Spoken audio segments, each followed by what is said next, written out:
Hello प्यारे प्यारे बच्चों, गुड मॉर्निंग। आज हम पंचतंत्र की कहानियां सुनने जा रहे हैं। कहानी का नाम है मनहूस व्यक्ति और तेनालीराम की कहानी। ये हम कहानी पढ़ेंगे, ठीक है। कहानी स्टार्ट होती है गंगू और तेनालीराम की कहानी। विजयनगर में गंगू नाम का व्यक्ति रहता था। उसके बारे में कहा जाता था कि वह बड़ा ही मनहूस और जो सुबह सुबह उसकी शक्ल देख लेता था तो उसको खाना भी नसीब नहीं होता था। वो इतना ज्यादा मनहूस था। धीरे धीरे यह बात पूरे विजयनगर में फैल गई और महाराज कृष्णदेव राय को भी इसके बारे में पता चल गया। जो महाराज वहां के राजा थे, महाराजा कृष्णदेव राय, उनको भी पता चल गया। उन्होंने सोचा कि उनके राज्य में इस तरह के मनहूस व्यक्ति का रहना उचित नहीं है, किंतु राजा बहुत न्यायप्रिय थे। उन्होंने सोचा कि पहले वो यह देखना चाहते हैं कि इस बात पर कितनी सच्चाई है। वो चाहते हैं कि वो आदमी ना रहे, लेकिन वो न्यायप्रिय है, तो वो चाहते हैं कि इस बात पे कितनी सच्चाई है ये भी पता करें। राजा ने अपने सेनापति को आदेश दिया कि गंगू को उनके सामने लाया जाए। गंगू को उनके सामने लाया जाता है, कृष्णदेव के समक्ष पेश किया जाता है। महाराज कृष्णदेव राज जिस कमरे में सोते थे उसी में गंगू के लिए भी बिस्तर लगवाया गया। गंगू भी उसी कमरे में सोता है, ठीक है। और सुबह जब राजा सोकर उठे तो उन्होंने सबसे पहले गंगू का चेहरा देखा। तो जैसे ही राजा जी सो के उठते हैं और गंगू का चेहरा देखते हैं, कुछ देर बाद अचानक कार्य आ जाने के कारण राजा को राजमहल से बाहर जाना पड़ा और उस दिन वो इतने व्यस्त रहे कि उन्हें खाना भी नसीब नहीं हुआ। वो इतने ज्यादा बिजी हो गए काम में कि उस दिन राजा जी ने खाना भी नहीं खा पाए। अरे बाप रे। फिर राजा कृष्णदेव राय को यह यकीन हो गया कि भाई गंगू का जो चेहरा है वो गंगू के चेहरा देखने के कारण हुआ। राजा ने सोचा, जब इस व्यक्ति के कारण मुझे भोजन नसीब नहीं हुआ तो शहर में दूसरे लोगों के साथ क्या होता होगा। भाई वो तो राजा है इतने बड़े, उनको भी खाना नसीब नहीं हुआ तो बाकी लोगों का क्या होता होगा। बात तो बिल्कुल सही है। फिर अपन देखते हैं आगे। गुस्से में राजा कृष्णदेव राय ने गंगू को फांसी पर टंगाने का आदेश दिया। ओ बाप रे। यह बात पूरे राज्य में फैल गई कि कल गंगू को फांसी दे दी जाएगी। जब यह बात तेनालीराम को पता चली तो वे सारा माजरा समझ गए और तत्काल गंगू के पास पहुंचे। तेनालीराम को पता चला तो तेनालीराम तो बहुत इंटेलिजेंट है, वो तुरंत गंगू के पास चले गए।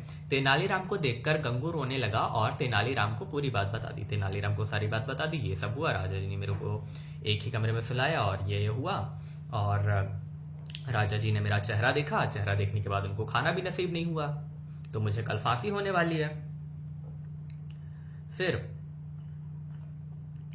तेनालीराम जो है उनके सामने सारी बात रो रो कर बता दिए। तेनालीराम ने गंगू को सांत्वना देते हुए कहा कि जैसे वो कहें गंगू से वैसा ही करना होगा। गंगू से वो जैसा बोलेंगे गंगू वैसा कर देगा तो शायद बच जाएगा।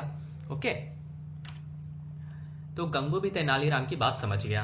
अब क्या करते हैं इन दोनों, वो देखते हैं। दूसरे दिन जब गंगू को फांसी दी जानी थी तब गंगू से अंतिम इच्छा पूछी गई। गंगू बोला, मुझे महाराज से मिलकर कुछ बताना है, यह मेरी अंतिम इच्छा है। महाराज से मिलना है और कुछ बताना है महाराज जी को। सैनिकों ने महाराज कृष्णदेव राय से गंगू की अंतिम इच्छा बतलाई। महाराज कृष्णदेव राय गंगू की अंतिम इच्छा पूर्ति के लिए उसके पास गए और बोलते हैं, बतलाओ गंगू तुम्हें क्या बतलाना है। गंगू से बोलते हैं, बताओ गंगू तुम्हें क्या बताना है। गंगू बोला, महाराज इस राज्य में एक व्यक्ति मुझसे भी ज्यादा मनहूस है। ओ माय गॉड, एक व्यक्ति उससे भी ज्यादा मनहूस है। पहले दंड उसे मिलना चाहिए, फिर मुझे मिलना चाहिए। कहता ठीक है। महाराज कृष्णदेव राय ने आश्चर्य से पूछा कि भाई कौन है गंगू, बतलाओ वह मनहूस कौन है। तो गंगू बोला, महाराज वो मनहूस व्यक्ति और कोई नहीं बल्कि इस राज्य का राजा अर्थात आप हो। मतलब आप सबसे ज्यादा मनहूस हो। ये क्या बात कर दी इसने, ठीक है। यह सुनकर महाराज कृष्णदेव राय अत्याधिक क्रोधित हो गए। गुस्सा आया उनको और बोलने लगा, जानता है गंगू तुम क्या बोल रहे हो, तुम जानते भी हो ये, इसके बदले तुम्हें दंड भी मिल सकता है, इसके बदले तुम्हें दंड भी मिलेगा। कहता ठीक है भाई, दंड ले लेंगे हम। ओके। फिर क्या होता है, गंगू बोला, महाराज मृत्यु दंड से बड़ा कोई भी दंड नहीं हो सकता। आप तो मुझे मृत्यु दंड दे रहे हैं, इससे बड़ा क्या हो सकता है? यह तो आप मुझे दे ही चुके हैं। कृपया आप मेरी विनती सुन लें, इसके बाद आप जो भी दंड देंगे वो मुझे स्वीकार होगा। ठीक है, आप जो भी दंड दोगे मैं स्वीकार कर लूंगा। तो गंगू बोलता है, यह सुनकर महाराज का क्रोध शांत हो गया। तुम्हें जो कहना है वो कहो, बोलो भाई, तुम्हारी आखिरी इच्छा जो भी है वो तुम बोलो। तो गंगू बोलता है, महाराज कल सुबह जब आपने मेरा चेहरा देखा तब आपको दिन भर भोजन नहीं मिला, तब आपने मुझे मनहूस समझकर मृत्यु दंड दे दिया। ठीक है, ठीक उसी समय कल सुबह मैंने भी आपका चेहरा देखा था और मुझे फांसी की सजा मिल गई। मतलब आप मुझसे ज्यादा मनहूस हैं। देख रहे हो, मतलब दोनों ने एक दूसरे का चेहरा देखा, एक को दिन भर खाना नहीं मिला और दूसरे को मृत्यु दंड की सजा हो गई।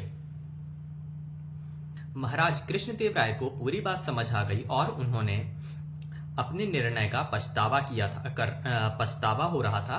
उन्होंने तत्काल गंगू की फांसी की सजा माफ कर दी। गंगू को अपने पास बुलाकर पूछा, गंगू यह विचार तुम्हारे मन में कैसे आया? तुम्हें ये कैसे आया, ये जो थॉट आया तुम्हारे मन में? तो गंगू बोला, महाराज मुझे तेनालीराम ने यह सब करने की सलाह दी, ये सब करने के लिए बोला कि आप ये सब करो। महाराज कृष्णदेव राय ने गंगू को बहुत सा धन देकर विदा किया और तेनालीराम को बुलाया, उसका धन्यवाद दिया कि उसके कारण एक निर्दोष की जान बच गई और महाराज के हाथों से एक बहुत ही बड़ा पाप होते होते बच गया। ठीक है, नहीं तो महाराज तो पाप कर देते। तो यहाँ पे कहानी हमारी हो जाती है खत्म और ये समझ में आता है कि भाई जब आप इंटेलिजेंस से कोई काम को करते हैं, किसी बुद्धि लगा के काम करते हैं, तो आप परेशानियों से निकल जाते हैं। ठीक है, अब हम दूसरी कहानी शुरू करते हैं।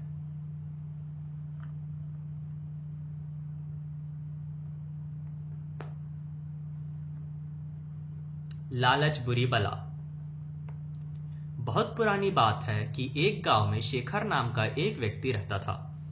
एक शेखर नाम का व्यक्ति था, उस गांव में रहता था। वह बड़ी मेहनत करता था, किंतु गांव में कोई रोजगार नहीं था। उसने सोचा कि मैं शहर चला जाता हूं, मुझे मेरी योग्यता अनुसार मेहनत के पैसे मिल जाएंगे। वो जितनी मेहनत करेगा उससे पैसे मिल जाएंगे। यह सोचकर शेखर एक दिन अपने गांव से शहर की ओर चला गया। फिर शहर बहुत दूर था, चलते चलते शेखर थक गया। शेखर इतना थक गया कि अब उससे बिल्कुल भी चला नहीं जा रहा था। वह थक कर बैठ गया वहीं पे। तभी शेखर ने देखा कि वहां पर कुछ दूरी पे एक झोपड़ी है और झोपड़ी में घोड़ा बंधा हुआ है। तो शेखर ने सोचा, क्यों ना मैं घोड़े को किराए में ले लूं और इसी से मैं शहर चला जाता हूं। शेखर जैसे तैसे झोपड़ी के पास पहुंचा। शेखर ने देखा कि वहां एक व्यक्ति खड़ा हुआ है और शेखर समझ गया कि यही व्यक्ति जो है अवश्य ही शेखर का मतलब जो घोड़ा है उसका घोड़े का मालिक है। शेखर उस व्यक्ति से बोला, मुझे आगे शहर जाना है और शहर यहाँ से काफी किलोमीटर दूर है, तो मैं बुरी तरह से थक गया हूँ, क्या आप मुझे घोड़ा दे दोगे आपका? तो इस पर घोड़े के मालिक ने झंझलाते हुए कहा कि तुम्हें क्या मैं घोड़ा ऐसे ही दे दूंगा? शेखर बोला, मैं आपसे घोड़ा कोई फ्री में नहीं ले रहा हूं, बदले में आपको घोड़े का किराया दूंगा। तो घोड़े का मालिक बोलता है, मैं तुम्हें घोड़ा किराए पर दे सकता हूं, किंतु मुझे अभी दूसरे गांव जाना है, मैं आपसे घोड़ा दूसरे गांव जाना है उसको, ठीक है? अगर तुम मुझे उस गांव तक छोड़ दो तो मैं घोड़ा तुम्हें किराए में दे सकता हूं। तुम मुझे उस गांव तक छोड़ के आ जाओ, देन मैं तुम्हें किराए में घोड़ा दे दूंगा। ठीक है, 1 मिनट रुकना बच्चों।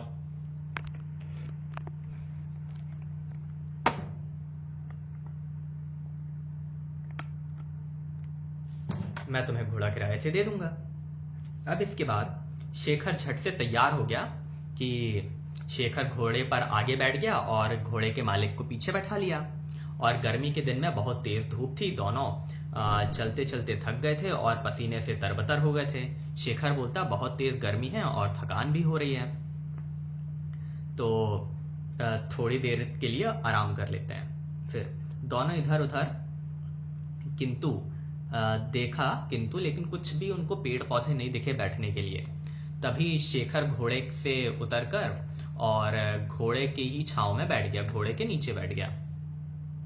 शेखर थोड़ी देर ही घोड़े के छांव में आराम से बैठा था कि यह सब देखकर घोड़े के मालिक को बुरी तरीके से जल गया।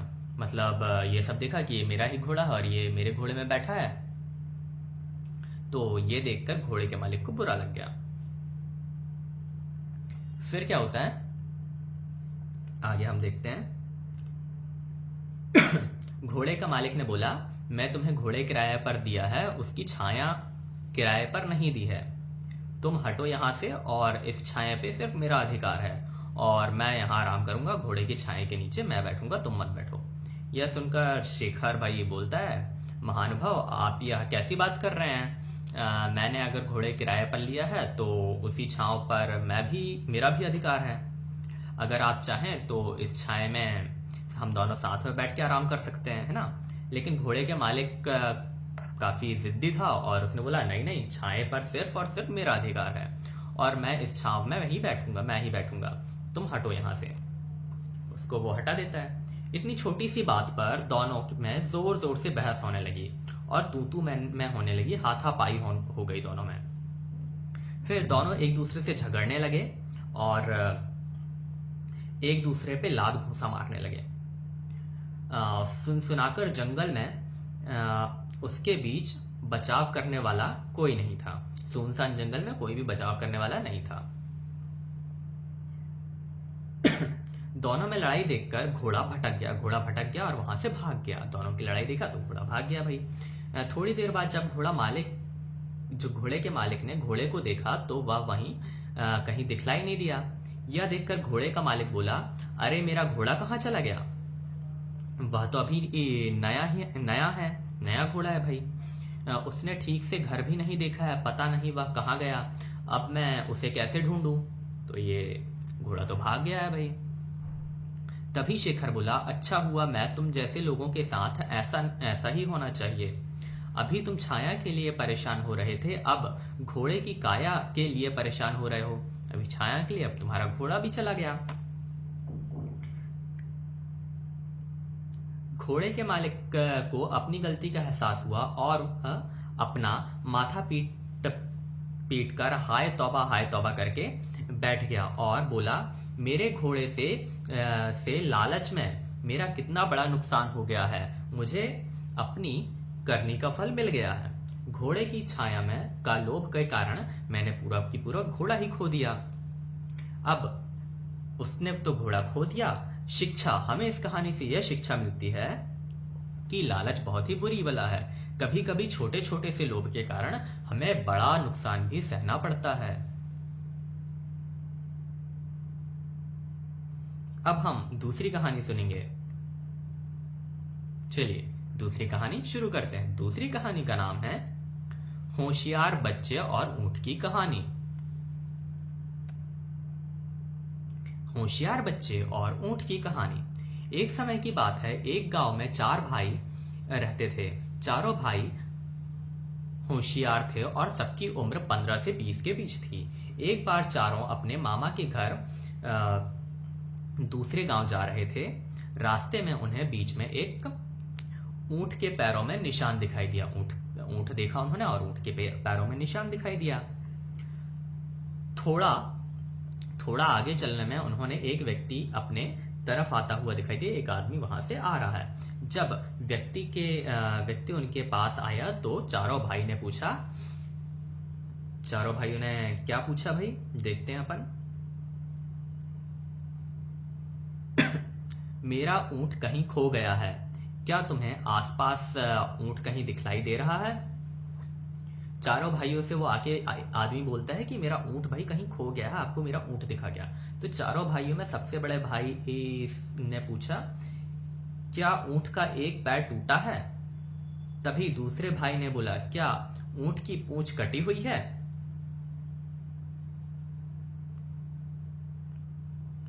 फिर तीसरे भाई ने पूछा, क्या ऊंट एक आंख से काना है?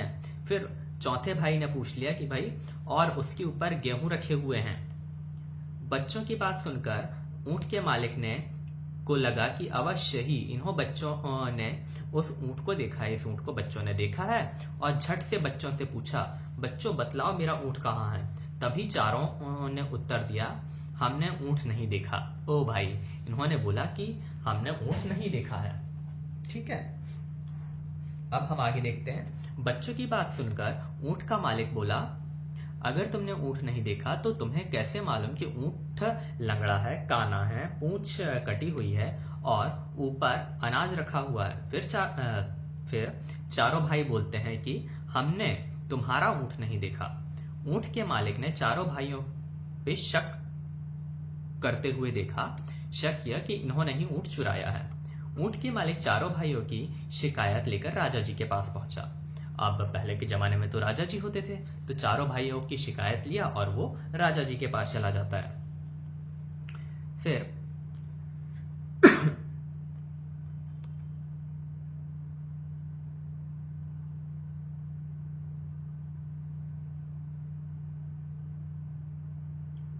राजा से शिकायत करके बोलता है, महाराज मेरा ऊंट कहीं गुम गया है और इन्हीं चारों भाइयों ने मेरा ऊंट का हुलिया बतलाया है, लेकिन किंतु यह हमने तुम्हारा, लेकिन ये बोल रहे हैं कि हमने तुम्हारा ऊंट ही नहीं देखा। मुझे शक है कि इन्हीं चारों भाइयों ने मेरा ऊंट चुराया है। राजा ने चारों भाइयों से पूछा कि जब तुमने ऊंट नहीं देखा ही नहीं तो तुम्हें ऊंट का हुलिया कैसे मालूम है? तुम्हें ऊंट कैसा दिखता है, क्या है वो, कैसे मालूम है? तभी सबसे बड़ा भाई बोला, महाराज हम जहां से जा रहे थे उस रास्ते में ऊंट के पैरों के निशान थे। अच्छा, ऊंट के पैरों के निशान थे उस रास्ते में, ठीक है। एक पैर के निशान कुछ उभरे हुए थे, बाकी 3 पैरों के निशान गहरे थे। मतलब 3 पैरों के निशान अच्छे से बने हुए थे, लेकिन चौथा पैर के निशान अच्छे से नहीं बना हुआ था। 1 मिनट में पानी पी लेता हूं, फिर आपको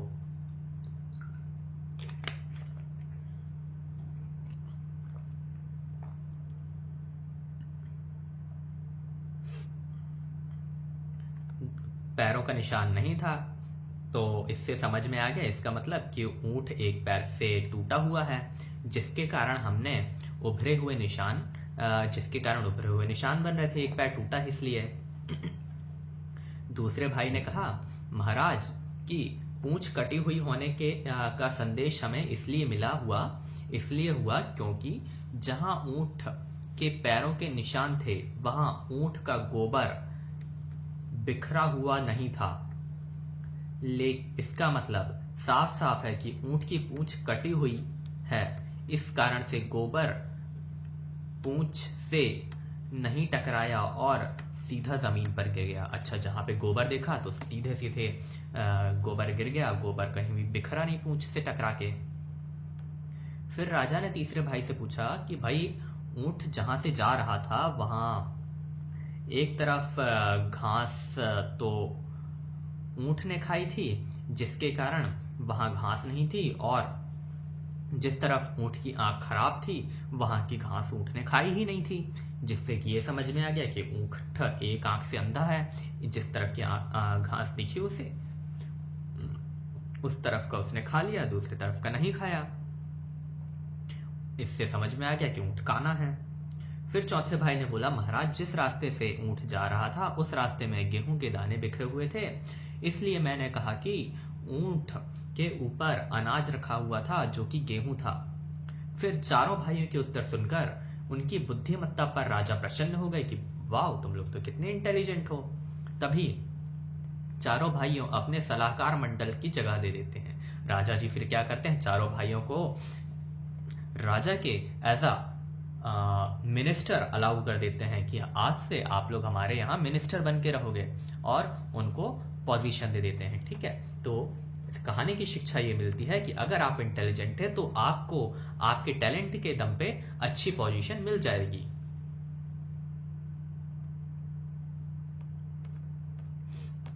अब हम दूसरी कहानी सुनते हैं।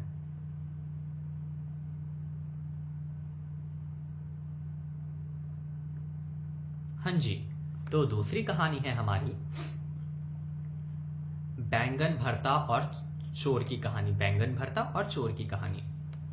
तो कहानी शुरू होती है, बहुत पुरानी बात है कि एक राज्य में एक राजा रहा करता था। राजा का महल के पास सब्जी का बागान था।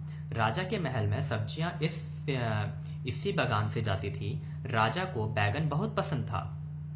राजा को तो बैगन बहुत ही ज्यादा पसंद था, है ना। राजा ने नए किस्म की प्रजाति का बैगन अपने बागवान में लगवाया था। जब बैगन की फसल आई तब राजा ने सोचा कि बैगन का भरता और बाटी खाना रखा जाए। बाटी मतलब बैगन का भरता और दाल बाटी वो रखा जाए। महल के सभी मंत्री और सैनिक और जितने भी कर्मचारी हैं उनको शामिल किया जाएगा। रसोइयों ने बड़े जनत से बैगन का भरता और बाटी बनाए। बड़ी ही मेहनत से, बड़ी ही जतन लगा के वो जो है बैगन का भरता और बाटी बनाते हैं। खाना बहुत स्वादिष्ट था। राजा सहित महल के सभी लोगों ने बैगन का भरता और बाटी का मजा लिया। बढ़िया से उन्होंने मस्त खाया बैगन का भरता और बाटी। फिर राजा के एक प्रिय मंत्री, राजा का एक बहुत प्रिय मंत्री था, उसे भी बैगन और भरता बहुत पसंद आया। उसको मजा आ गया कि राजा जी वाह, क्या बैगन का भरता बनवाया आपने। फिर उससे कुछ खाना अपने घर के लिए भी रख लिया। उसने अपने घर के लिए खाना रख लिया। मंत्री जब अपने घर पहुंचा तो उसने खाना अपनी पत्नी को भी चखाया। मंत्री की पत्नी ने भी बैंगन का भरता और बाटी का बहुत प्रशंसा की। खाना खत्म हो गया किंतु उसका जी नहीं भरा। मंत्री की पत्नी ने मंत्री से पूछा, मुझे बैगन भरता और बाटी बहुत पसंद आए। मुझे राजा के महल के यही बैगन ला देना तो मैं भी भरता बना लूंगी और हम भी जी भरकर बैगन का भरता और बाटी खाएंगे। मतलब जब वो घर ले जाता है तो उसको बहुत पसंद आता है। तो मंत्री की पत्नी बोलती है कि आप और बैगन ले आइएगा तो हम बढ़िया घर पे बनाएंगे और मजे से खाएंगे। मंत्री को पता था कि राजा को बैगन बहुत पसंद है और अगर कोई महल से बैगन की चोरी करता है तो राजा उसे कठोर सजा देंगे, बहुत ही सजा देंगे। मंत्री बोला, भगवान ये राजा का बागान है, बैगन है, राजा के बागान का बैगन है, इन्हें जो भी तोड़ता है राजा उसे कठोर से कठोर दंड देते हैं। जो भी तोड़ेगा उसे कठोर दंड मिला जाएगा। किंतु मंत्री की पत्नी को बैगन का भरता और बाटी इतने पसंद आए कि वह मंत्री की कोई भी बात सुनने के लिए तैयार नहीं थी और उसने धमकी दे दी कि अगर उसे राजा के महल के बैगन नहीं मिले तो वह हमेशा के लिए मायके चली जाएगी। ओ माय गॉड, इतनी भी ज्यादा जिद नहीं करनी चाहिए। मंत्री को पत्नी के क्रोध के आगे राजा का क्रोध सहना ज्यादा आसान था। मतलब पत्नी का क्रोध नहीं सह पाएगा लेकिन राजा जी का क्रोध सह लेगा। तो चलो देखते हैं। मंत्री ने तय किया कि वह राजा का दंड सह लेगा किंतु पत्नी को राजा के बागान का बैगन लाकर देगा। बैगन मतलब भट्टा। दूसरे दिन सुबह मंत्री राजा के महल पहुंचा और बागान का मुलायना करने लगा। मौका पाते ही मंत्री ने कुछ बैगन तोड़कर रख लिए और घर आकर पत्नी को दे दिया। बैगन तोड़ लिया और घर आकर दे दिया। मंत्री की पत्नी बहुत खुश हो गई और शाम होती ही बैगन का भरता और बाटी बना ली। जैसी शाम हुई उसने बैगन का भरता बनाया और बाटी बना ली। फिर बैगन का भरता बहुत ही स्वादिष्ट था। दोनों ने जी भर के खाया, बढ़िया खाया। मंत्री की पत्नी बोली, हमने तो खाना खा लिया किंतु हमारा बेटा छत पर सो रहा है और वह भी भूखा है।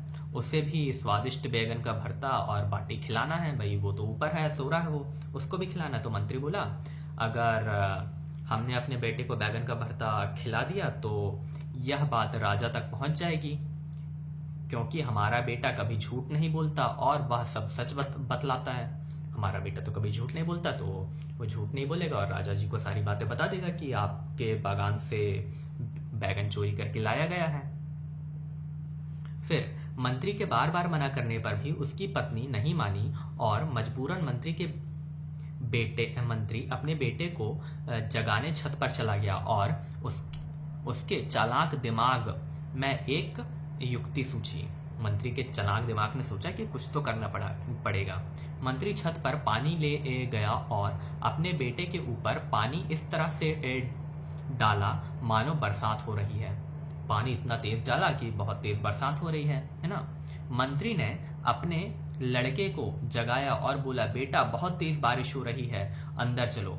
बोलता है बहुत तेज बारिश हो रही है, अंदर चलो। उसने बहुत सारा पानी लाकर और अपने बेटा के ऊपर डाल दिया। फिर मंत्री अपने बेटा को लेकर नीचे चला गया और उसके कपड़े बदलकर बैगन का भरता और बाटी खिलाया। खाना लड़के को भी बहुत स्वादिष्ट लगा। दूसरे दिन राजा को यह बात पता चली कि कोई उसके महल से बैगन की चोरी करके ले गया है। यह देखकर राजा को बहुत गुस्सा आया और उसने अपने सैनिकों को चारों ओर ढूंढने के लिए आदेश दे दिया। सैनिकों ने पता साजी करी तो पता लगा कि वह सुबह मंत्री के बागान में आया था। मंत्री जी बागान में आए थे, तो जैसे ही सबको पता चला तो राजा जी को पता चल गया कि भाई सुबह सुबह जो है मंत्री जी बागान पे आए थे। फिर यह बात राजा को बतलाई गई कि राजा जी मंत्री जी आए थे। तो फिर राजा ने मंत्री को बुलाने के लिए भेजा कि मंत्री को बुला कर लाया जाए। मंत्री जी समझ गए कि राजा ने उस पर शक कर लिया है। मंत्री राजा के पास पहुंचा और राजा ने उससे पूछा कि क्या तुमने महल से बैगन चोरी किए हैं? मंत्री ने कहा, महाराज मंत्री ने बोलता है, महाराज मेरी इतनी हिम्मत नहीं कि मैं आपके बागान से बैगन चोरी कर सकूं। महाराज को पता था कि मंत्री का बेटा कभी झूठ नहीं बोलता। उसने मंत्री के बेटे को बुलाया और पूछा, बेटा कल तुम्हारे घर में खाने में क्या बना था? मंत्री के बेटे ने बताया कि कल रात उसके घर बैगन का भरता और बाटी बनी थी। लड़के की बात सुनकर सभी को यकीन हो गया कि मंत्री ने ही बैगन चुराया है और अब उसे कठोर दंड मिलने वाला है, कठोर सजा मिलेगी, जरूर मिलेगी। अब हम क्या करते हैं, राजा मंत्री से बोलता है, मंत्री जी कल सुबह आप बागान गए और आपके बेटे की बातों से यह सिद्ध हो गया है कि आप ही बैगन की चोरी किए हैं। मंत्री बोला, महाराज इससे पूछिए कल रात मौसम कैसा था। ओके, राजा को कुछ अजीब लगा, किंतु राजा को लगा ये मौसम क्यों पूछ रहा है इस चीज में, लेकिन फिर भी वो कहते हैं ठीक है भाई, कल का मौसम कैसा था वो बताओ। राजा को कुछ अजीब लगा, किंतु मंत्री के बेटे से कल की रात के मौसम के बारे में पूछा। मंत्री का बेटा बोला, महाराज कल रात बहुत तेज बारिश हो रही थी। राजा बोला, कल रात के मौसम में तो खुला हुआ था, लेकिन और बारिश की एक भी बूंद नहीं गिरी। तभी मंत्री जी जो बोलते हैं कि अब मेरे बेटे से पूछे कल बारिश हुई थी क्या, तो बोलता हाँ बहुत तेज बारिश हुई, लेकिन राजा जी कहते हैं कल का मौसम तो पूरा खुला हुआ था, बारिश कैसे हो गई, कल तो एक बूंद भी बारिश नहीं गिरी। तभी मंत्री बोलता है, महाराज यही तो मैं आपसे बतलाना चाहता हूँ। दरअसल परसों जब मैं महल से बैगन का भरता और बाटी खाकर गया था, तब मैंने यह बात अपने घर में बताई और बतलाया कि बैगन का भरता और बाटी बहुत स्वादिष्ट थे। तभी से बालक बैगन का भरता भंगता हुआ सो गया है। तभी से मेरा बच्चा जो है बैगन का भरता बोलते बोलते बैगन का भरता बैगन का भरता बैगन का भरता ऐसा बोलते बोलते सो गया है और सपने में कुछ भी बड़बड़ा रहा है और बैगन भरता और बरसात होने की बात कर रहा है, बैगन का भरता और बरसात होने की बात कर रहा है। राजा ने यह जानते हुए कि मंत्री ने बैगन की चोरी की है, मंत्री को छोड़ दिया और मंत्री की बुद्धिमानी का कायल हो गया। देखो, इससे ये समझ में आ गया, राजा को ये पता चल गया कि मंत्री भाई चोरी किया है, उसके बाद भी राजा जी को छोड़ना पड़ा। शिक्षा यह है, बुद्धि से कोई भी मुसीबत को टाला जा सकता है।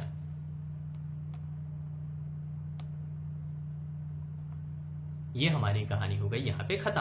अब हम दूसरी कहानी सुनेंगे।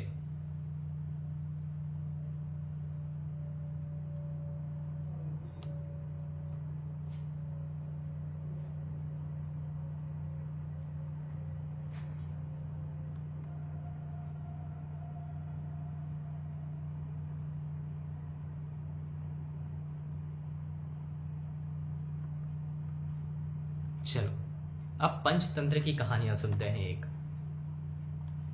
पंचतंत्र की कहानी, उनकी रचना कब हुई, पंचतंत्र के भाग क्या क्या हैं। तो पहली कहानी है शेर और खरगोश की कहानी। शेर है एक और एक खरगोश है, ठीक है। तो भाई एक विशाल जंगल था और एक शक्तिशाली शेर रहता था। वह शक्तिशाली होने के साथ साथ बहुत ही दुष्ट और घमंडी भी था। शेर का नाम भासुरक था। शेर का नाम क्या था? भासुरक। जंगल के जानवर उसे देखकर थर थर कांपने लगते थे। वह जहां भी जाता था बहुत से जानवरों को मार डालता था और उसमें से कुछ को खाता था और कुछ को बिना खाए ही फेंक देता था। जानवरों को मारता था, खाता था और कुछ को फेंक देता था ऐसे ही। शेर से दुखी होकर जंगल के जानवर बहुत ही डरे हुए थे। सभी जानवरों ने क्या किया, एक सभा बुलाई।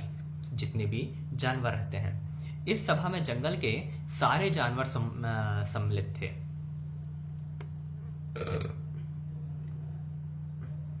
सभा में बातें चलती हैं कि इस जो अत्याचारी शेर है इससे कैसे मुक्ति मिलेगी।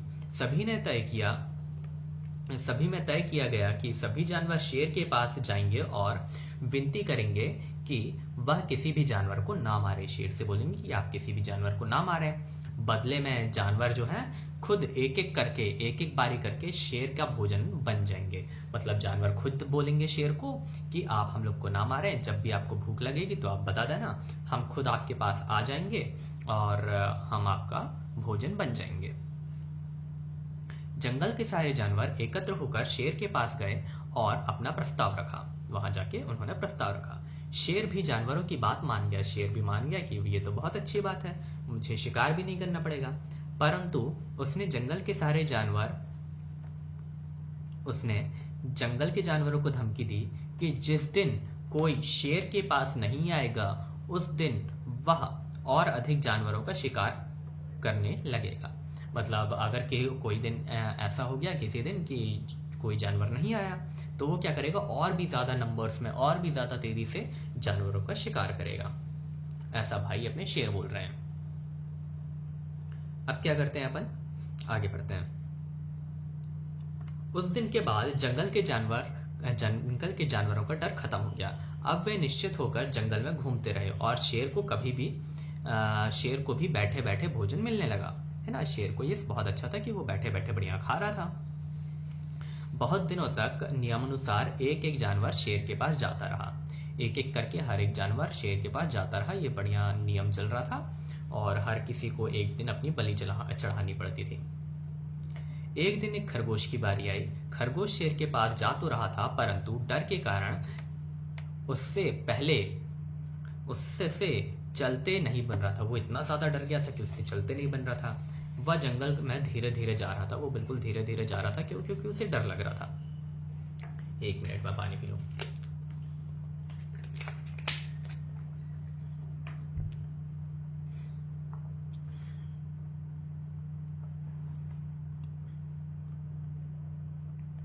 फिर उसने देखा रास्ते में उसे कुआं मिला।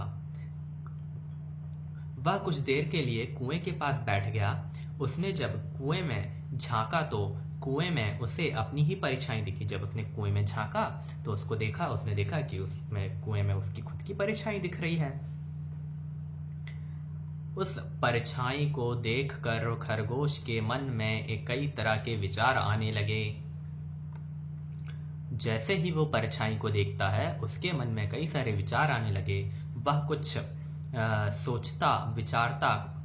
सोच विचार करते हुए धीरे धीरे शेर के गुफा के पास गया। शेर तब तक भूख से व्याकुल हो चुका था। उसको जोर से भूख लग चुकी थी। अब वह जंगल में जानवर को मारने के लिए निकलने ही वाला था कि खरगोश शेर के पास पहुंच गया और के सामने प्रणाम करता है। शेर के सामने गया और शेर को प्रणाम करता है।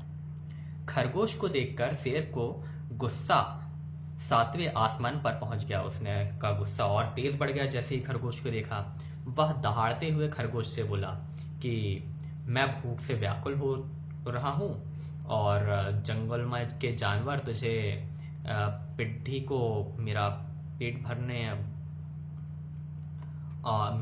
मेरे को बहुत ज़ोर से भूख लगी है और तुझ जैसे पिद्दी को भेजा है मेरे लिए। अब मैं जंगल के सारे जानवर को मार दूंगा। तेरे जैसे छोटे से को भेजा है उन लोगों ने, तो अब मैं क्या करूंगा, सारे जानवरों को मारूंगा। फिर शेर की बात सुनकर जो खरगोश है वो विनम्रता पूर्वक बोलता, बिल्कुल आराम से बोलता है कि महाराज आप क्रोधित ना हो, मेरी देरी का कारण मैं आपको बताता हूँ। मैं क्यों लेट हो गया वो मैं आपको बताता हूँ। नहीं जंगल के दूसरे जानवर हैं,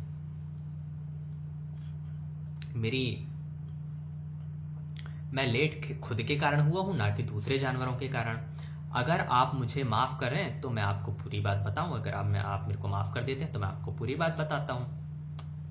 शेर ने कहा, अरे खरगोश तुझे जो कहना है जल्दी जल्दी बोल, मैं बहुत जोर से भूखा हूं, तू फटाफट बोल और मैं तेरे को खाऊंगा।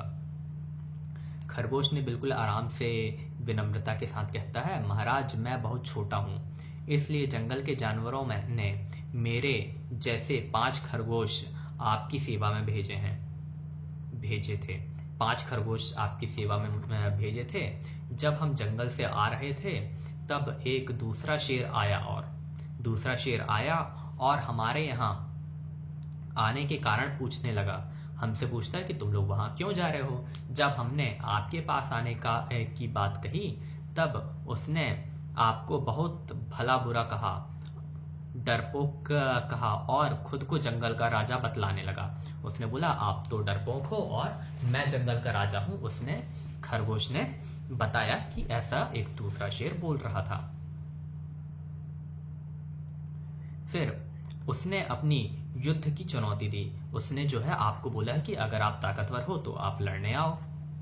फिर 5 में से 4 खरगोश वह खा गया। 5 में से 4 खरगोश वह खा गया और मुझे जिंदा छोड़ दिया और आपके पास भेज दिया ताकि मैं आपको उसके बारे में जानकारी दूं, ताकि मैं उसके पास जाऊं और बोलूं कि आपके बारे में बताऊं, आपको उसके पास लेके आ सकूं। महाराज यही कारण है कि मुझे यहां आने में देरी हो गई।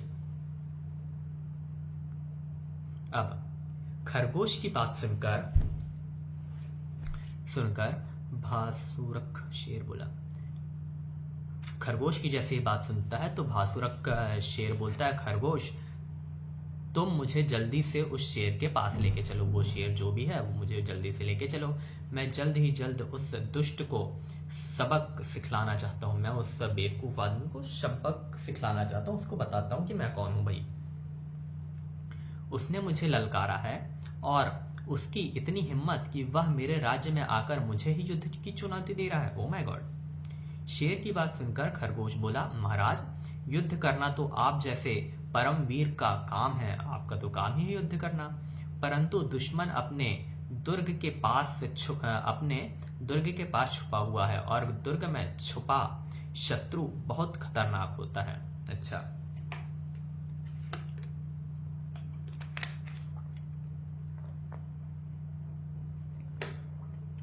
दुर्ग में छुपा हुआ जो शत्रु होता है वो बहुत ही खतरनाक होता है। शेर ने कहा, तुम सही कह रहे हो, बिल्कुल सही, परंतु मुझे अपनी शक्तियों पर पूरा भरोसा है। मैं उस दुष्ट को चुटकी में मसल दूंगा। शेर की बात सुनकर खरगोश उसे कुएं के पास ले गया और बोला, महाराज यही मांद है जिसमें दूसरा शेर छुपा हुआ है और इसी जगह वह आपको युद्ध के लिए चुनौती दे रहा है। यही वो जगह है जहां पे ये शेर छुपा हुआ है और आपको युद्ध की चुनौती दे रहा है। खरगोश भासुकर शेर को कुएं की मेड़ पर ले गया। कुएं का जो किनारा होता है, मेड़, उस पे ले गया और शेर ने कुएं को और फिर शेर ने कुएं में झांक कर देखा और अपनी ही परछाई दिखलाई दी। शेर को अपनी ही परछाई दिखाई दी उसके अंदर। उसे लगा कि यह वह दूसरा शेर है। उसकी परछाई को देख के लगा कि यही वो दूसरा शेर है जो मुझे चुनौती दे रहा है। फिर भासुरक शेर ने जोर से दहाड़ लगाई। उसने जोर से दहाड़ लगाई। उसकी दहाड़ की गूंज कुएं में उतनी ही तेजी से वापस शेर को सुनाई दी। उतनी ही जोर से शेर को उसकी दहाड़ सुनाई दी। उस गंजू के उस गूंज को अपनी शत्रु की आवाज समझकर भूंसकर शेर ने गुस्से में उसी पल कुएं में छलांग लगा दी और पानी में डूबकर अपने प्राण त्याग दिए। जैसे ही उसने देखा कि यही वो शेर है और उसकी गूंजने की आवाज आई, तो वो अपनी ही परछाई को देख के सोचता है कि यही वो शेर है जो मुझे ललकार रहा है। तो वो ऐसे जाता है और फटाक से कूद जाता है, उसके अंदर ही छलांग मार देता है और खरगोश वहां गिर जाता है और प्राण को त्याग देता है। खरगोश ने अपनी बुद्धि और बल पर शक्तिशाली शेर को खत्म कर दिया। अपनी बुद्धि के कारण शक्तिशाली शेर को उसने खत्म कर दिया। खरगोश वहां से लौटकर जंगल गया और सभी जानवर शेर के खत्म होने का समाचार सुनाया कि शेर भाई खत्म हो चुका है। शेर की मृत्यु का समाचार सुनकर जंगल के सभी जानवरों को खुशी की लहर दौड़ गई और सभी ने खरगोश की बुद्धिमानी की तारीफ की और अब सभी जंगल में शांतिपूर्ण रहने लगे। सभी लोग बहुत खुश हो गए और आराम से रहने लगे। फिर शिक्षा ये मिलती है शेर और चालाक खरगोश की कहानी से हमें यह शिक्षा मिलती है कि बलवान वह नहीं जिसके पास बुद्धि है, जबकि बलवान वो नहीं है जिसके पास बल है, जबकि बलवान वो है जिसके पास बुद्धि है।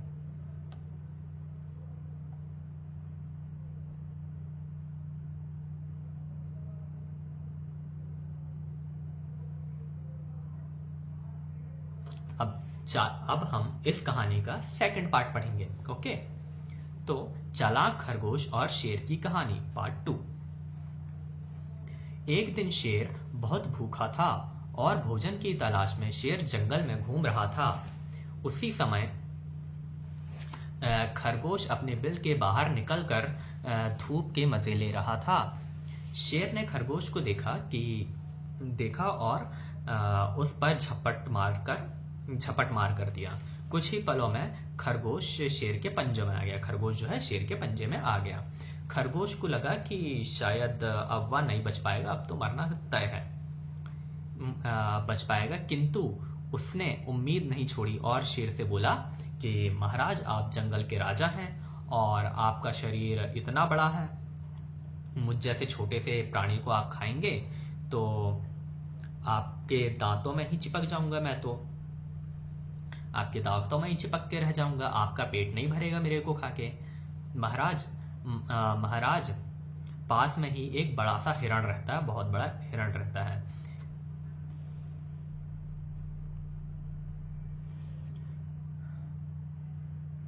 जो कि पास में ही घास खा रहा है वो हिरण, और आप चाहे तो उसका शिकार कर सकते हो, उस हिरण का। ठीक है। शेर ने पास में ही देखा तो एक बड़ा सा हिरण बेखौफ होकर बिना किसी डर के वो बढ़िया घास चर रहा है। शेर को हिरण पर गुस्सा आया कि भाई शेर के रहते हुए वो इतने बेखौफ होकर कैसे घास चर सकता है।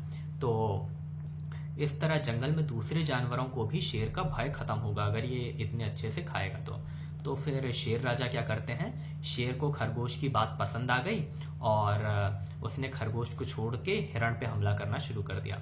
हिरण बहुत ही फुर्तीला था। जैसे ही शेर ने जैसे ही हिरण के ऊपर हमला किया, हिरण लंबी लंबी छलांग मारता हुआ वहां से भाग गया। इधर खरगोश जैसे ही शेर के पंजे से मुक्त हुआ, तत्काल ही अपने बिल में जाकर छुप गया। शेर ने देखा कि हिरण तो भाग गया है और वह तो वापस खरगोश के शिकार के लिए आया, किंतु खरगोश भी शेर की नजरों से ओझल हो गया, अपने बिल में जाकर घुस गया। फिर इस प्रकार छोटे से खरगोश की होशियारी और शेर की मूर्खता के कारण शेर ना ही खरगोश का शिकार कर पाया और ना ही हिरण का। शिक्षा क्या मिलती है? चालाक खरगोश और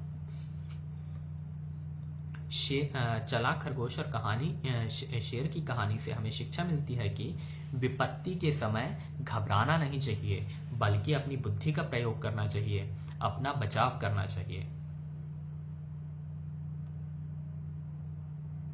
यहाँ पे ये कहानी समाप्त हो जाती है।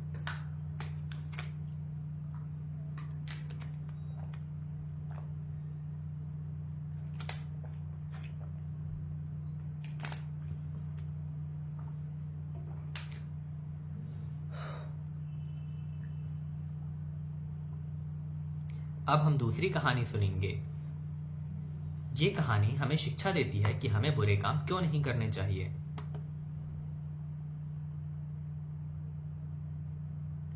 कहानी का नाम है बुरे काम का बुरा नतीजा, पंचतंत्र की कहानी। एक शहर में यज्ञदत्त नाम का ब्राह्मण रहता था। ब्राह्मण का नाम है यज्ञदत्त। उसकी पत्नी बहुत ही सुंदर थी, किंतु वह दूसरे व्यक्ति से प्रेम करती थी। वो किसी और को पसंद करती थी। वह अक्सर अपने प्रेमी से को अच्छे अच्छे पकवान बनाकर खिलाती थी। ब्राह्मण को अपनी पत्नी के चरित्र पर पहले ही शक था। वह अक्सर अपनी पत्नी से पूछता था कि यह पकवान किसके लिए बनाती है और किधर ले जाती है। उसकी पत्नी झूठ बोल देती थी कि पकवान तो भगवान के लिए बनाती है और मंदिर चढ़ाने के लिए ले जाती है। एक दिन उसका पति मंदिर आ गया और भगवान की मूर्ति के पीछे छिप गया। ब्राह्मण की पत्नी मंदिर आई और पूजा करने के बाद भगवान से बोली, हे भगवान, मेरे पति को अंधा कर दें, ओ भगवान। ब्राह्मण मूर्ति के पीछे सब सुन रहा था और ब्राह्मण आवाज बदलकर बोला, तुम घर जाओ और अपने पति को खूब मीठे मीठे पकवान बनाकर खिलाओ। इससे उसे मधुमेह की बीमारी हो जाएगी और वह धीरे धीरे अंधा हो जाएगा। अच्छा, देख रहे हो कितनी चालाक है वो। ब्राह्मण की पत्नी को लगा सचमुच भगवान ने उससे यह बात कही है और वह प्रसन्न होकर घर आ गई और प्रतिदिन अपने पत्नी को मीठा मीठा पकवान बनाकर खिलाने लगी। ब्राह्मण भी धीरे धीरे अंधा होने का नाटक करने लगा। ब्राह्मण की पत्नी को लगा कि भगवान की कृपा से पति अंधा हो गया है। अब वह अपने पति को अंधा समझकर उसी के सामने अपने प्रेमी को बुलाने लगी।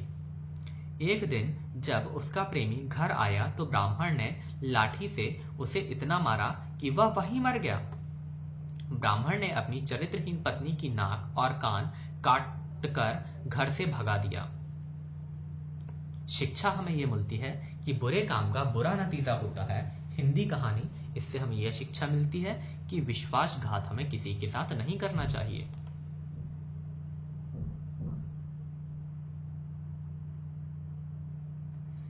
अब हम दूसरी कहानी सुनेंगे। दूसरी कहानी का नाम है घर का न घाट का। बहुत समय पहले की बात है कि एक गांव में एक किसान रहता था। किसान बूढ़ा था और उसकी पत्नी सुंदर और जवान थी। किसान की पत्नी को हमेशा यह लगता था कि उसकी शादी बूढ़े आदमी से कर दी गई है। यह सोच सोचकर वह हमेशा दुखी रहती थी। एक दिन उस गांव में कहीं से एक ठग आया और उसने किसान की पत्नी को देखा तो वह सब समझ गया कि यह स्त्री अपने पति से प्रसन्न नहीं है। ठग किसान की पत्नी के पास आकर बोला, सुंदरी, तुम बहुत सुंदर हो, मुझे तुमसे प्यार हो गया है और मैं तुम्हारे साथ अपना जीवन बिताना चाहता हूँ। क्या तुम मेरे साथ मेरे घर चलोगी? किसान की पत्नी ठग की बात में आ गई और अपने पति को छोड़कर उसके साथ जाने के लिए तैयार हो गई। दोनों ने भागने के लिए समय तय किया। ठग ने कहा, तुम्हारा पति तो बूढ़ा हो गया है, वह धन का क्या करेगा, वह पैसों का क्या करेगा। तुम अपने साथ घर में रखा धन और जेवर रख लेना, वह भविष्य में हमारे काम आएगा। फिर स्त्री उस ठग की बातों में पहले ही आ चुकी थी और उसके कहे अनुसार अपने साया घर का धन रख लिया और धन और जेवर भी अपने पास रख लिए। स्त्री रात्रि में जब उसका पति और पूरा गांव सो रहा था तब ठग के साथ वह भाग गई। सुबह होते ही जब गांव से बहुत दूर निकल गए रास्ते में उन्हें एक बड़ी नदी मिली। ठग ने सोचा, मैं किसी तरह इसका धन लेकर इसे यहीं छोड़ देता हूं। यह स्त्री वैसे भी अधेड़ उम्र की हो चुकी है, यह स्त्री वैसे भी ज्यादा उम्र की हो चुकी है, मेरे पास धन रहेगा तो कोई भी जवान स्त्री मिल जाएगी। बात तो सही है। नदी को देखकर ठग बोला, प्रिय, इतना इतना सारा धन लेकर हम नदी के को पार नहीं कर सकते। पहले मैं इतना धन को नदी के पार लेकर जा रहा हूँ, किसी सुरक्षित स्थान पर रख देता हूँ, फिर तुम्हें भी नदी के पार करवा दूंगा। पहले मैं धन रख कर आ जाता हूँ, फिर नदी तुमको पार करवा दूंगा। ठीक है। फिर किसान की पत्नी पहले ही ठग की बातों में आ चुकी थी। इस बार भी उसने बिना सोचे समझे ठग को धन की गठरी दे दी और वहीं बैठकर उसके आने का इंतजार करने लगी। बहुत अधिक समय बीत गया, परंतु ठग लौटा नहीं। अब किसान की पत्नी को सारा माजरा समझ आ गया और अपना सब कुछ लुट जाने के दुख में नदी के किनारे ही बैठ के रोने लगी। उसी समय एक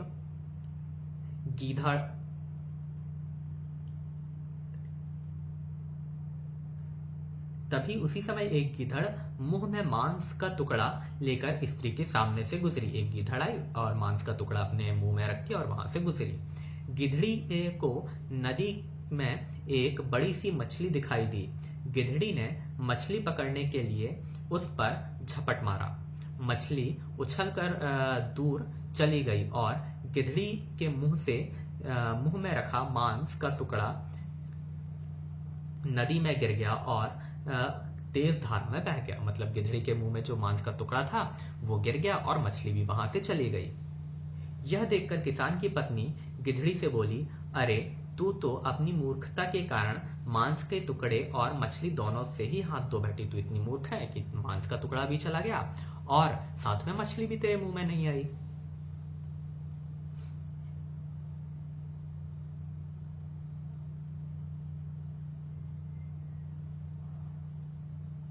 फिर किसान की पत्नी की बात सुनकर गिधड़ी ने जवाब दिया, अरे मूर्ख, तू तो मुझसे भी ज्यादा बेवकूफ है, जो अपने प्रेमी के लिए अपने पति को छोड़ आई और वह तेरे धन दौलत लेकर तुझे छोड़कर चला गया। तू तो घर की रही ना घाट की रही। और यहीं पे हमारी कहानी हो जाती है समाप्त। शिक्षा। इस कहानी से हमें शिक्षा मिलती है कि कभी भी छोटी मोटी बातों को लेकर अपनों को धोखा नहीं देना चाहिए, अन्यथा हम कहीं के नहीं रह जाते। बिल्कुल सही बात है।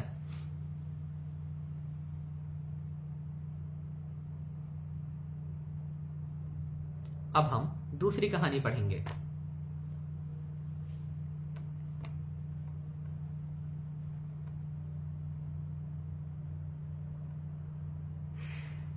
अब हमारी दूसरी कहानी है बंदर की चतुराई।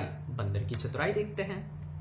बंदर और मगरमच्छ की कहानी। बंदर और मगरमच्छ की कहानी पंचतंत्र के सबसे प्रमुख और शिक्षाप्रदक कहानी है, जो कि सदियों से ही सुनते आ रहे हैं। बहुत पुरानी बात है कि एक तालाब के किनारे जामुन का पेड़ था और पेड़ पर एक बंदर रहता था। बंदर की दोस्ती एक मगरमच्छ से थी। मगरमच्छ उसी तालाब में रहता था, उसी नदी में तालाब में मगरमच्छ रहता था। बंदर जब भी जामुन के फल खाता था तो उसमें से कुछ फल जो है वो अपने दोस्त मगरमच्छ को भी दे देता था। इस तरह दोनों की दोस्ती बड़े मजे में कट रही थी। एक दिन मगरमच्छ ने सोचा, मैं अकेला ही जामुन के फल खाता हूँ, क्यों ना आज अपनी बीवी के लिए भी जामुन ले जाऊं। जामुन अपनी बीवी के लिए भी ले जाऊंगा तो बीवी मेरी खुश हो जाएगी। ऐसा सोचकर मगरमच्छ अपनी बीवी के लिए जामुन के फल लेके गया। मगरमच्छ की बीवी को फल बहुत पसंद आए। उसने पूछा, तुम ये फल कहाँ से लाए हो?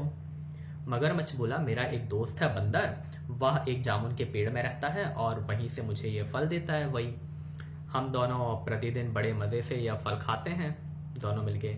मगरमच्छ की बीवी बोली, बंदर रोज इतने मीठे फल खाता है तो उस बंदर का कलेजा कितना ना मीठा होगा, जो मुझे उस बंदर का कलेजा चाहिए। उसकी पत्नी बोलती है, मुझे तो उस बंदर का कलेजा चाहिए भाई। ठीक है। मगरमच्छ के मना करने के बाद भी बीवी नाराज हो गई और उसने मगरमच्छ से बात करना बंद कर दिया। बोला कि मगरमच्छ, अगर तुम बंदर का हृदय लाके दोगे तो ही मैं बात करूंगी। मजबूरी में मगरमच्छ बंदर को कलेजा लाने के लिए तैयार हो गया। बंदर का कलेजा लाने के लिए अपनी पत्नी के लिए तैयार हो गया। मगरमच्छ अपने दोस्त बंदर के पास पहुंचा और बोला, मित्र, तुम्हारी भाभी को जामुन के फल बहुत अच्छे लगे और आज उसने तुम्हें घर पर खाने के लिए बुलाया है। बंदर मगरमच्छ की बात में आ गया और मगरमच्छ के साथ उसके घर जाने के लिए तैयार हो गया। बंदर बोला, मैं तैयार हूं, मैं तैर ही नहीं सकता। बंदर बोलता, मैं तैर ही नहीं सकता, मैं तुम्हारे घर कैसे जाऊंगा, मेरे को तो तैरना ही नहीं आता।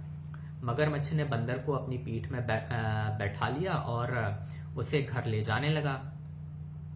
जब दोनों बीच तालाब में पहुंचे तो बातों ही बातों में मगरमच्छ ने बंदर को बता दिया कि उसकी बीवी को बंदर का कलेजा चाहिए। मगरमच्छ की बात सुनकर बंदर पहले तो बहुत डर गया, फिर वह अपने आप संभलते हुए बोला, मित्र, मैं तो अपने कलेजा जामुन के पेड़ में ही भूल के आ गया। एक थैले में रखा हुआ है मेरा कलेजा, उस पे ही रखा हुआ है। हम एक काम करते हैं, वापस जामुन के पेड़ में चलते हैं और वहां से मेरा कलेजा लेकर आते हैं। मगरमच्छ बहुत ही मूर्ख था और बंदर की बातों में आ गया। दोनों वापस जामुन के पेड़ की ओर जाने लगे। जैसे ही दोनों ने जामुन के पेड़ के पास पहुंचे, बंदर झट से मगरमच्छ की पीठ से कूदकर पेड़ में चढ़ गया और बोला, अरे बेवकूफ, क्या कोई अपना कलेजा पेड़ पर रख सकता है? कलेजा तो उसके शरीर में ही रहता है। तुमने मुझे धोखा दिया और अब से मेरी और तुम्हारी दोस्ती खत्म। उसके बाद बंदर ने कभी भी मगरमच्छ को जामुन नहीं खिलाया और दोनों की दोस्ती टूट गई। शिक्षा, हमें इस कहानी से यह शिक्षा मिलती है, बंदर की चतुराई। इस पंचतंत्र की कहानी से शिक्षा मिलती है कि मुसीबत में के समय घबराना नहीं चाहिए, बल्कि बुद्धि का उपयोग करना चाहिए, ताकि बड़ी से बड़ी विपदा टल जाती है। हाँ तो मेरे स्टूडेंट्स, आज की कहानी हमें काफी पसंद आई।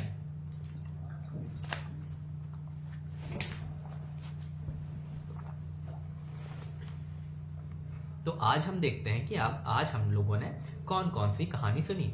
पंचतंत्र की शिक्षादायी कहानी, हमारी कहानी है एक बंदर की चतुराई। हमारी दूसरी कहानी थी घर का ना घाट का। हमारी तीसरी कहानी थी बुरे काम का बुरा नतीजा।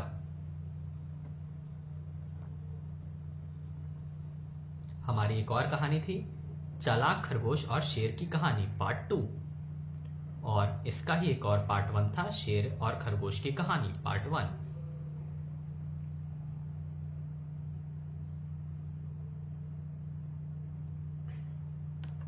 पंचतंत्र की कहानियां हमने पढ़ी।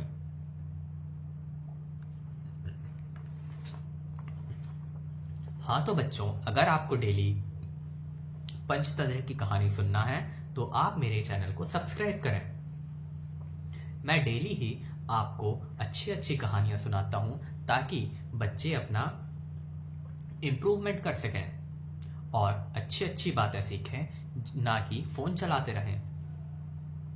आप मेरे चैनल को सब्सक्राइब करें और लाइक करें, कमेंट करें, शेयर करें। तब तक के लिए मैं ये डिसाइड करता हूं कि कल कौन कौन सी कहानियां आपको सुनानी है। तो चलिए देखते हैं कल, और आप लोग कमेंट करके मेरे को बताइए कि आप लोग को कौन सी कहानी सुननी है, कैसी कहानी सुननी है, वो सब आप मुझे बताइए, ताकि मैं और अच्छी कहानी डिज़ाइन करूं और अच्छी अच्छी कहानियां ढूंढूं ताकि मैं आप लोग को सुना सकूं। जैसे अभी मैंने पंचतंत्र की कहानी सुनाया, तो बाद में मैं आपको दूसरी कहानी सुनाऊं, जैसे अदर देन बच्चों की जो कहानियाँ सुना रहा हूँ मैं, उसके अलावा कोई दूसरी कहानी सुनाऊं जो आपको सुनने में मज़ा भी आए और आपको अच्छा लगे, इंटरेस्टिंग फील हो। और आप लोग चैनल को लाइक कर दो ताकि मुझे भी अच्छा लगे यार, मैं बोलते बोलते थक जाता हूँ, लगातार बोल रहा हूँ मैं, है ना। तो सपोर्ट मी प्लीज़, ओके। कहानी सुनना है तो सपोर्ट करो, सपोर्ट, लाइक कर दो बिल्कुल यार, लाइक करो। तुम लोग क्या कैसे लोग हो, लाइक नहीं करोगे तो कैसे काम बनेगा। देखो पूरे लैपटॉप में मैं कहानियाँ ढूंढ रहा हूँ बच्चों की तरह। तो आप लोग लाइक करो, सब्सक्राइब करो जो कर सकते हो करो। तब तक के लिए बाय बाय, टाटा, मिलते हैं कल नेक्स्ट वीडियो पे, और लाइक कमेंट कर देना।